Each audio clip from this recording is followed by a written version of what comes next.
Come to town, come to save the Princess Zelda. Nah. Still too big. There we go.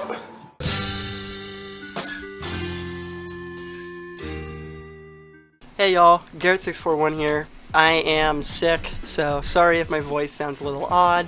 Today's video will be a review of the 8BitDo 2C wired controller. Now, I chose a wired controller instead of a wireless controller because my computer has no Bluetooth, and even if I had the dongle, I just find it such a pain in the butt to charge things.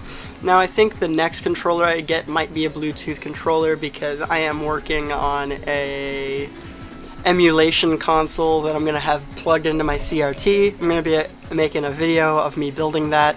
That'll come out in like a few months from now when my bank account is recovered from my Vegas trip a little more. We are going to be showing off this little beauty right here. Now, this controller was kind of a pain in the butt to set up. A lot of the instructions said to just hold the X button and plug it in, and it didn't connect when I did that. So I went to the website and I installed the drivers to get it to set up, and I was still having problems. Turns out that it just doesn't work with the Dolphin emulator, which is really weird. I don't know why it won't connect with the Dolphin emulator. However, it did connect perfectly with Steam. I didn't have to do any setup past that, and it worked okay with Project 64, which is what I use to stream Ocarina of Time. So now that I have it set up, I'll be getting back to streaming very shortly. This controller feels great. I have no really problems with how it feels or anything like that. It just is your standard controller. It does have an extra bumper. Now, that's a macro button or kind of whatever you want to use it for. However, in the setup program, it had no option to customize it to what you need that to be, and in my trial with figuring out how to set it up with my Project 64 emulator, these buttons just did not work, and really there would be no use for me to have them anyway. If I had buttons here, it'd probably be more useful, but again, I would always prefer to have 6 space buttons. I think that would just suit my needs way better. And so far, this thing has been proven to be quite a bit better than this controller, despite this working with Dolphin emulator. I saw a lot of people online saying just put Dolphin emulator into your Steam account and then every controller should work, so I will try that soon. The controller looks good, it feels good. The only kind of gripes I have with the feel is that there's a texture here and it kind of tickles me a little bit, tickles me the wrong way. But it's not a big deal at all. I should be able to play games fine without being tickled. The packaging was great. It arrived safe. It actually arrived like the day after I ordered it. I wish there was more color options, and again, I wish it connected to the computer better.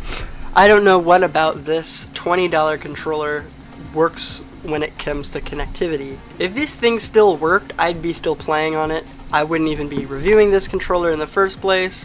So definitely something to think about. If you want to play on Dolphin, you're going to have a lot of issues with that because this only seems to work on Steam and in Project 64.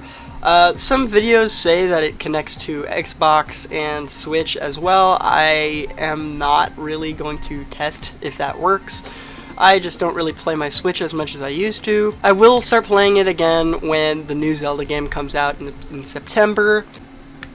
But anyway, this is a little message to 8BitDo. Try to fix it to where it works on Dolphin. I checked Reddit, I checked all different types of forums, and it seems that a lot of people have this issue with other 8BitDo controllers.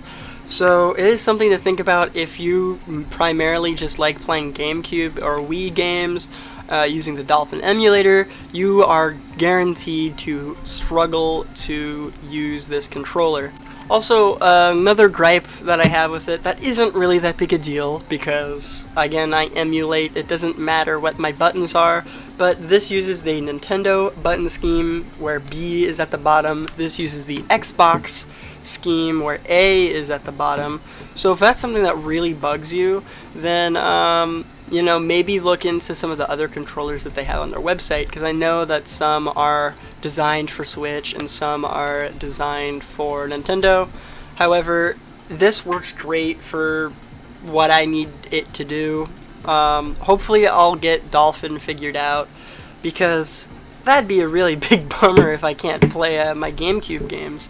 It also works with the DuckStation emulator, so if you like to play PlayStation 1 games, which the DuckStation is the best emulator for PS1 games. If you want to play PS1 games, it'll work fine. Again, it's just something to get used to. If you're playing Parappa the Rapper, clearly this is not, you know, square, triangle, circle, you know, the PlayStation thing. So, I mean, it's just something to get used to. The D-pad is great. This is a perfect D-pad. This is how every D-pad should be, even though I do prefer the C buttons that the Nintendo Switch has. This is a perfect D-pad. It's literally the same D-pad on the NES controller with the little arrows on it and everything. Overall, I'd give this controller a 7 out of 10 because it is missing a lot of features that I would prefer. But again, I'm like some guy on the internet, so what do you know? Hope to see you guys in the next one. Also, check out my most recent video where I complain about controllers. It's not getting as many views as I thought, and I think it's a pretty good video, so go check that out. There's a little card up here somewhere. Hopefully I'll see you guys again when I'm not sick. Have a good one.